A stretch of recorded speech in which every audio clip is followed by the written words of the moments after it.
Bonsoir à tous et bienvenue à cette édition. Le président de la République par intérim, le professeur Dioncounda Traoré, a reçu ce matin en audience les ambassadeurs des Pays-Bas, de la Suède et de l'Afrique du Sud accrédités au Mali. Et si rien n'a filtré de l'entretien qu'il a eu avec les diplomates, avec le réseau des communicateurs traditionnels pour le développement, les échanges ont porté sur la situation au Nord Mali. Amadou Sankari. Les ambassadeurs des Pays-Bas, de la Suède et de l'Afrique du Sud accrédités au Mali ont été reçus ensemble par le président de la République par intérim, le professeur Dioncounda Traoré. Même si rien n'a filtré de leur entretien, il va sans dire que la situation politique et sécuritaire au Mali a été évoquée. Deuxième audience, c'est celle accordée au bureau du réseau des communicateurs traditionnels pour le développement RECOTRAD. Cette délégation est venue tout d'abord saluer le président de la République pour cette nouvelle mission à la tête de l'État et ensuite donner son point de vue sur la situation au nord du Mali. Nous sommes les mandataires d'une population dans le district de Bamako de 1,5 million. Les Nyamakala ont un rôle à jouer et un rôle important. Nous sommes porteurs de ce message. Et Monsieur le Président a eu l'amabilité et la gentillesse de nous écouter et de nous accompagner. Et nous sommes prêts, nous sommes disposés à aller libérer notre pays, quelles que soient les conditions. Mais la première condition du Nyamakala, c'est le dialogue. C'est le dialogue. Le président de la République qui se rend donc demain à Abidjan en Côte d'Ivoire, le professeur Dioncounda Traoré, est invité à prendre part à la session extraordinaire des chefs d'État et de gouvernement de la CEDEAO. À l'occasion donc de ce voyage, le protocole de la République invite à l'aéroport international Bamako-Sénou, demain mercredi 25 avril 2012, les membres de la délégation présidentielle à 17h, les membres des corps constitués désignés à 17h30. Le décollage de l'avion est prévu pour 18h. Les responsables de l'éducation ont rencontré aujourd'hui les enseignants revenus du Nord. L'heure n'est point au stade de revendication. Il s'agissait plutôt d'échanger sur un centre d'intérêt bien défini, celui de voir comment faire occuper les enseignants en attendant certaines décisions. Alpha Maïga. Nombreux sont les enseignants des trois ordres, à savoir le fondamental, le secondaire et l'enseignement professionnel, à prendre d'assaut la salle de conférence de l'Institut des langues Abdoulaye Bari. Ils sont venus de Kidal, Gao, Tombouctou et quelques cercles de la région de Mopti. Il s'agissait pour les autorités en charge de l'éducation d'échanger avec eux sur la situation qui prévaut dans le pays. Et cela dans le seul but de trouver quelques éléments de solution en attendant certaines grandes décisions que s'apprêtent à prendre les plus hautes autorités. Ils sont des enseignants. Il y a des salles de classe ici qui n'ont pas d'enseignants. Il y a des heures supplémentaires qui sont distribuées aux enseignants. Nous avons dit, nous allons les rencontrer et leur donner des affectations dans les zones du Sud pour qu'ils ne se sentent pas inutiles. Donc nous voulons remettre tous ces enseignants-là au travail, mais en réglant un certain nombre de problèmes à eux posés, en particulier les questions de salaire du mois de mars et aussi les questions de salaire du mois d'avril. S'agissant de l'année scolaire dont il a été question, l'autorité en charge de la question n'est pas allée avec le dos de la cuillère. Nous sommes convaincus que l'année, en ce qui concerne le ministère de l'Éducation, de l'alphabétisation et des langues nationales, ne sera pas blanche. Parce qu'on ira aux examens, nous allons nous donner les moyens d'organiser et de réussir les examens. Même s'il faut un réagencement de l'année scolaire. Parce que ça ne dépend que de nous, compte tenu de la situation que nous vivons. Les uns et les autres sont convaincus que la situation est grave. L'heure n'est point au stade de revendication.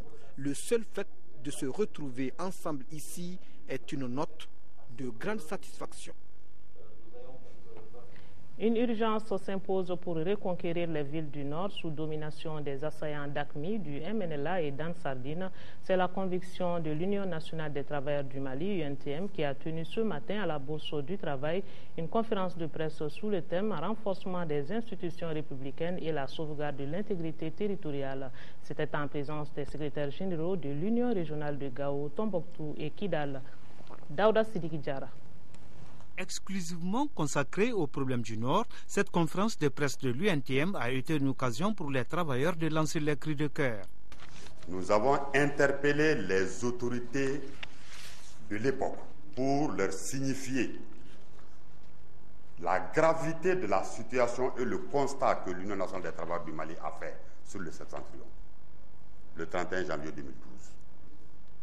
Le gouvernement, à l'époque, a eu tort de ne pas considérer les signaux de détresse que nous émettions.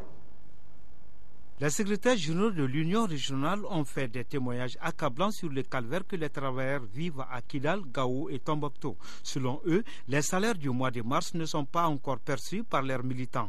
Ne sachant plus à quel sens se vouer, seuls les actes comptent pour les populations du Nord et non des mots. Le secrétaire général de l'UNTM a expliqué aux journalistes les raisons de la présence de son mouvement dans les FDR. Si nous avons opté pour faire du syndicat, on n'est pas fait pour diriger, mais on est fait pour défendre. Nos militants, on est fait pour défendre notre pays. Et notre pays, aucun pays aujourd'hui au monde ne peut rester isolé. C'est pourquoi, quand les politiques et les associations ont vu la position de l'UNTM, nous restons dans l'histoire. On va rester dans l'histoire parce que nous savons les limites de nos prérogatives. Ils sont venus. Ils disent vraiment, ils ont épousé la position et les prises de position de l'UNTM. Ils s'adjoignent, on dit, mais il faut qu'on soit clair. Vous êtes politique, vous voulez aller à Koulouba. Nous sommes syndicats, nous voulons rester là. Mais comme c'est les mêmes objectifs que nous poursuivons, on se donne la main, on va ensemble. Pour d'abord que la normalité s'installe. Devant cette tristesse, Chaka Diakité a invité les uns et les autres à oublier leurs blessures pour reconquérir les villes du Nord afin de soulager la souffrance des populations de cette partie du territoire. Le collectif SOS Enfants du Nord interpelle l'opinion nationale et internationale sur la situation critique qui prévaut au nord du Mali. Cela à travers une conférence de presse organisée ce matin à la Maison de la Presse par le collectif. Des centaines d'enfants déplacés ou résidents au nord sont privés d'école. Le compte rendu de Agali Agissa. Attirer l'attention de l'opinion nationale et internationale sur les difficultés que connaissent aujourd'hui les populations des régions du Nord. C'est en substance l'esprit de cette conférence de presse organisée par le collectif SOS Enfants du Nord. La situation au nord du Mali est jugée aujourd'hui critique. De nombreux enfants déplacés ou résidents sont privés d'école et vivent avec leurs parents dans des conditions difficiles. Un drame qui a plongé des centaines de Maliens des régions du Nord dans la consternation. L'absence de l'administration dans ces régions a permis aux envahisseurs tout venant de dicter leurs lois en toute tranquillité sur les 2/3 du pays. Ce triste constat ne peut laisser indifférent. Quand les enfants ne mangent pas, ne vont plus à l'école, quand les femmes n'ont pas d'eau, quand les femmes sont violées et qu'il y a un silence, une chape de plomb qui est sur le Mali, c'est inadmissible. Il faut réagir. Il faut aller droit au but. Nous avons assez discuté, mais aujourd'hui, force est de reconnaître que l'aide tarde à arriver vers ces régions, vers ces enfants notamment et ces femmes qui ont tant besoin de cette aide. En tout cas, l'heure n'est plus au discours ou aux divergences politiques et communautaires, car des Maliens meurtris, blessés dans leur orgueil, attendent de l'opinion nationale et internationale des solutions pérennes pour pouvoir vaquer librement à leur occupation habituelle. Une autre rencontre sur la situation sociopolitique que vit le Mali, celle organisée par le Rassemblement populaire pour la défense de la patrie. Objectif expliquer aux journalistes sa vision de la situation et proposer des solutions de sortie des crises. Et pour ce faire, le Rassemblement populaire pour la défense de la patrie se dit favorable à l'organisation de la Convention nationale, ce qui constitue, selon les responsables de ce regroupement, une alternative pour faire face à la crise au nord du Mali. Mohamed Diarra. Cette banderole traduit clairement la vision des responsables du Rassemblement populaire pour la défense de la patrie RPDP. Ces hommes et femmes exigent un homme nouveau pour un Mali nouveau. D'entrée de jeu, le président du RPDP a expliqué la notion de restauration des anciennes pratiques. Non à la restauration de l'État, ce n'est pas du tout cela. C'est non à ceux qui ont pillé ce pays, ceux qui ont mis ce pays à genoux à terre, reviennent encore. C'est ça en fait ce que nous appelons par restauration. La conférence de presse s'est donc déroulée à bâton rompu. Toutes les questions relatives au développement sociopolitique du Mali étaient donc les bienvenues. S'agissant par exemple du président de la République par intérim, Le RPDP n'est pas pour qu'il reste à la tête du pays après les 40 jours prévus. Dans l'accord cadre, c'est très clair, c'est le Premier ministre et le gouvernement de transition qui constituent les organes de la transition. Et pour nous, en réalité, cette disposition est très claire. C'est que ça veut dire qu'il n'y a pas lieu de mettre en place un autre organe qui est le président de la transition. Le RPDP dit oui à l'organisation de la conférence nationale avec la participation des forces vives de la nation.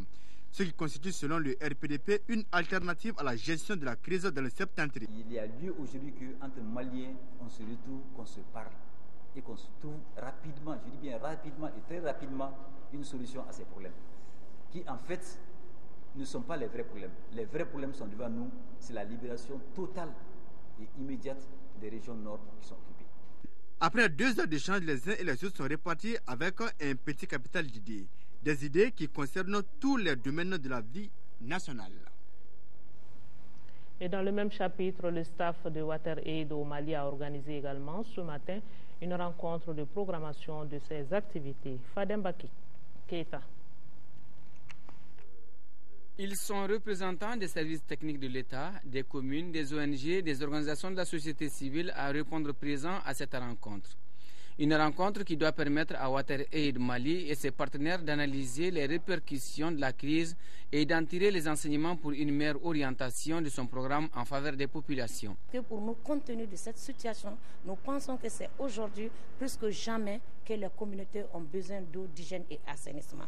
Donc, compte tenu de cette situation sociopolitique et sécuritaire, nous avons décidé de rassembler nos partenaires pour analyser les impacts et replanifier nos activités. Donc, cela veut dire encore pour rassurer l'État, pour rassurer les communautés pauvres et pour rassurer les partenaires que nous sommes là encore et que nous sommes prêts à les appuyer et à les supporter. Le consultant commis pour appuyer la réflexion et l'orientation du plan annuel propose des stratégies adaptées au contexte. C'est faciliter la réflexion. L'option de WaterAid, c'est de soutenir les collègues maliens et les partenaires de WaterAid parce qu'il y a de nouveaux besoins, de besoins accrus en matière d'accès à l'eau et l'assainissement. Ce n'est vraiment pas le moment de partir, mais au contraire d'étudier les possibilités de renforcer l'intervention de WaterAid dans la fourniture de l'eau et de l'assainissement. Le document de synthèse consensuelle élaboré avec les partenaires précise les activités concrètes planifiées pour la circonstance. Il devra permettre à WaterAid d'appuyer les communautés victimes de la crise afin qu'elles aient l'accès à l'eau potable, l'hygiène et l'assainissement malgré la crise. Et puis cette aide pour les populations civiles et militaires victimes de la crise au nord du Mali, 200 tonnes de riz, un chèque de 30 millions de francs CFA et 300 cartons d'eau minérale leur ont été offerts par les opérateurs économiques du Mali. Par ces dons remis ce matin à la Croix-Rouge malienne, les opérateurs économiques ambitionnent de soulager la souffrance des populations du nord. Abdraman Maïga est allé voir. 200 tonnes de riz et un chèque de 30 millions de francs CFA, telles sont les contributions des opérateurs économiques de notre pays pour appuyer la Croix-Rouge malienne dans ses efforts d'assistance humanitaire aux victimes de la crise au nord du Mali. 300 cartons d'eau minérale, c'est une autre donation offerte par l'organisation patronale des industriels à la Croix-Rouge malienne. Ces différentes donations, d'une valeur de plus de 60 millions de francs CFA, sont destinées aux populations civiles et militaires victimes de la crise au nord du Mali. Tout ce qu'on peut dire, c'est merci. Merci d'avoir pensé à tous ces enfants, à toutes ces femmes et hommes qui souffrent aujourd'hui à cause de la faim, de la soif et du manque de soins. En décidant d'appuyer la Croix-Rouge malienne en cette période difficile, les opérateurs économiques maliens démontrent une fois de plus leur engagement à accompagner notre pays dans la résolution des problèmes auxquels il est confronté. Apporter un tel soutien en ces périodes de crise ne pourra être qu'un ouf de soulagement pour ces populations qui en ont tant besoin aujourd'hui. L'acte que nous posons aujourd'hui s'inscrit dans la droite ligne de la volonté du secteur privé malien d'apporter son soutien au peuple malien, en particulier les victimes civiles et militaires de la crise qui sévit au nord de notre pays. Je voudrais enfin informer mes collègues que leurs contributions peuvent toujours nous parvenir, soit en nature au CNPM, soit par dépôt dans le compte BNDA ouvert à cet effet. Pour ce faire, les personnes de bonne volonté qui désirent apporter leur contribution ont dorénavant ce numéro de compte bancaire 40 00 01 20 23 65 89, situation Nord Mali, secteur privé. Un compte ouvert dans les livres de la BNDA à Bamako. En 5e région, les populations et les organisations humanitaires se mobilisent pour venir en aide aux déplacés des régions du nord du Mali. Et c'est le comité régional de la Croix-Rouge de Mopti qui a remis dimanche des vivres et d'autres appuis aux familles déplacées. Une remise qui s'est déroulée au siège de la Croix-Rouge malienne de Mopti. Le compte rendu avec Moustapha Doumbia. Cet appui du comité régional de la Croix-Rouge malienne de Mopti est composé de 11 tonnes de riz, 286 kg de sucre, 716 litres d'huile, 237 kg de sel, près d'1 millier de nattes et de moustiquaires. Un geste humanitaire pour secourir plus de 1900 personnes réparties entre 235 familles déplacées. En plus de ces 235 familles, l'appui concerne également 80 élèves du secondaire qui doivent poursuivre leurs études à Bamako. Des élèves qui ont été d'ailleurs acheminés à Bamako par les camions de la Croix-Rouge malienne. Nous sommes un organisme humanitaire. On s'est dit qu'il ne faut pas quand même, c'est pas parce qu'il y a un conflit, il y a des difficultés qu'il faut abandonner les cibles. Du 6 à nos jours, on a accueilli plus de 15 000 déplacés. On a hébergé certains dans des écoles, dans des sites que nous avons repérés avec les gens de la commission. Ce que j'aimerais, c'est surtout du côté des transporteurs, puisque nous recevons des dons, surtout en céréales, de nos donateurs, mais on a un problème de déploiement de ce matériel sur terrain. Le coût du transport est élevé, surtout en ce qui concerne le nord du Mali. Une remise qui vient compléter d'autres initiatives de soutien aux populations déplacées du nord, parmi lesquelles l'appui du mouvement Cri de cœur de Mopti, un appui composé de riz, de savon, de sucre et de sel. J'invite encore ces mêmes donateurs, ces mêmes citoyens, ces mêmes patriotes à continuer à agir parce que ces quelques sacs que nous avons eus ne suffisent pas pour faire face à la situation. Parce que tous les jours, il y a des déplacés qui accourent pour venir. Les différents donateurs entendent tout mettre en œuvre pour secourir au mieux les populations déplacées du nord de notre pays. Autre don, autre regroupement, le Front pour le Mali et la République vient en aide à nos compatriotes du Nord. Il vient de remettre des vivres, des vêtements et kits scolaires pour les populations du Nord. La cérémonie de remise s'est déroulée cet après-midi même à l'Agence municipale de développement des quartiers en commune 1 du district de Bamako, où est allé voir Tchemoko Konaté. Initié par le Front pour le Mali et la République, ce don destiné aux compatriotes du Nord est composé de vivres, des vêtements, des fournitures scolaires et bien d'autres matériels pour un coût de près de 500 000 francs CFA.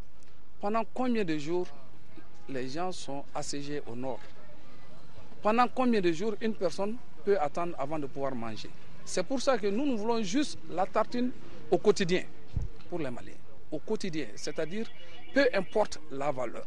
Cette quantité de dons est une réponse à un cri de cœur lancé par les responsables du Front aux bonnes volontés. Ici même, vendredi après-midi, nous avons lancé un cri de cœur à l'endroit de tous les Maliens, à l'endroit de tous les partis politiques, des associations, de la société civile, afin qu'on se donne la main autour d'un seul idéal, l'idéal Mali. Les bénéficiaires ont manifesté leur satisfaction avant de solliciter la pérennisation des actions de ce genre. Le Front pour le Mali, qui vient de se constituer, formé de 12 partis, et de beaucoup d'associations, viennent de témoigner leur solidarité agissante envers leurs frères du Nord qui aujourd'hui vraiment sont éprouvés. Le secrétaire général du collectif des ressortissants du Nord a conclu par solliciter l'implication de tous et de chacun dans la reconquête de nos régions que contrôlent actuellement les bandits armés. Et oui, la priorité du moment, c'est de récupérer les territoires occupés dans le nord du Mali. Et c'est dans cette optique que le CNRDRE a dépêché une mission en 4e région. Cette mission a rencontré plusieurs responsables des forces armées et les hommes de troupes Amadou Chekoutal de Ségou. Objectif est recenser l'ensemble des préoccupations des troupes pour une meilleure exécution de cette mission. De Ségou, les explications de Fousséni Samaki. Cette mission de l'armée dépêchée par les hautes autorités du Comité national de redressement de la démocratie et la restauration de l'État CNRDRE s'est déroulée en 3 étapes. Elle a d'abord rencontré les officiers, ensuite les sous-officiers et enfin les hommes des troupes au camp Amadou Sékou Tall de Ségou. Même si rien n'a filtré du contenu de ces différentes rencontres, l'objectif qui se dégage est certainement la reconquête des régions du Nord. Le Nord reste notre premier objectif, malgré que les jeux politiques qui sont multiples à Bamako aujourd'hui font qu'il y a beaucoup de gens qui pensent que les militaires sont déjoués de leur objectif premier qui est le Nord. Donc Ségou est là, Ségou c'est un point de départ aussi pour nous, pour la reconquête du Nord. Vous savez, une mission militaire, ça demande des préparations. Et ce sont ces préparations qui sont en cours. Il faut d'abord préparer les hommes moralement, les rehausser les morales, les préparer psychologiquement pour qu'ils puissent affronter le théâtre. Parce que quels que soient les moyens dont on dispose pour une reconquête, si vous n'avez pas de combattants engagés psychologiquement, moralement pour affronter les menaces, je pense que les efforts risquent d'être vains. La mission militaire a aussi rendu visite au gouverneur de la région pour lui faire part de sa préoccupation. Le gouverneur de Ségou a apprécié le bon climat de collaboration entre le CNRDR et les populations de la 4e région. On va rappeler que l'otage suisse enlevé le 15 avril dernier à Tombouctou a été libéré aujourd'hui et remise par des islamistes aux autorités du Burkina Faso qui l'ont amené à bord d'un hélicoptère. Demain, 25 avril 2012, le Mali célèbre la journée mondiale de lutte contre le paludisme. Le thème retenu pour cette 5e édition est préserver les progrès, sauver des vies, investir dans la lutte contre le paludisme. Cette année, la célébration de la journée coïncide avec une période où des progrès significatifs sont en cours dans plusieurs domaines en vue d'atteindre près de 0 décès d'ici 2015. Et pour plus de précisions sur cette journée, écoutons le secrétaire général du ministère de la Santé, le professeur Mamadou Soukalo Traoré. Il est au micro de Sokona Kamisoko. Le paludisme tue un enfant dans le monde toutes les 30 secondes. C'est donc à juste titre que l'Assemblée mondiale de la santé a institué en 2007 la journée mondiale de lutte contre le paludisme pour renforcer le plaidoyer et la mobilisation sociale autour des stratégies de lutte contre le paludisme en vue de minimiser son impact au sein de la communauté. Le thème de cette 5e édition est « Préserver les progrès, sauver des vies, investir dans la lutte contre le paludisme ». La célébration de la Journée mondiale de lutte contre le paludisme cette année coïncide avec une période où des progrès significatifs sont en cours dans plusieurs domaines, en vue d'atteindre près de 0 décès d'ici l'an 2015. Grâce à la mise à échelle rapide des interventions salvatrices, nous avons vu une réduction constante des cas de paludisme et des cas de décès au cours des dernières années dans le monde. Ces progrès, bien qu'encourageants, sont fragiles. Il est essentiel que les efforts soient soutenus et élargis grâce à une combinaison de volonté politique accrue, nationale et internationale. Un contrôle réussi du paludisme a un impact fantastique sur la santé, la productivité et le bien-être des personnes vivant dans les zones à risque de paludisme. Vous aurez l'intégralité de cette déclaration après ce journal. Avant de parler sport, ce communiqué, le ministère de l'administration territoriale et des collectivités locales, sur la base de la délibération de la Commission nationale d'observation de la Lune, chargée de la fixation des dates officielles des fêtes musulmanes et du début du mois de Ramadan, a l'honneur d'informer les populations que le mois lunaire Juma Sania a débuté au Mali le lundi 23 avril 2012. Sport, football, suite et fin de la 18e journée du championnat national de Ligue 1, l'association sportive de Korofina et l'AS Bakaridjan de Baraouli ont fait match nul 0-0. C'était hier au stade Modibo Keïta. Le compte rendu avec Koumba Nyambele. Seule une victoire pouvait permettre à l'AS Bakaridjan de Baraouli, 4e au classement avec 29 points plus 2, de détrôner l'ASCO de la 3e place qui comptait 30 points plus 6 au goal différentiel.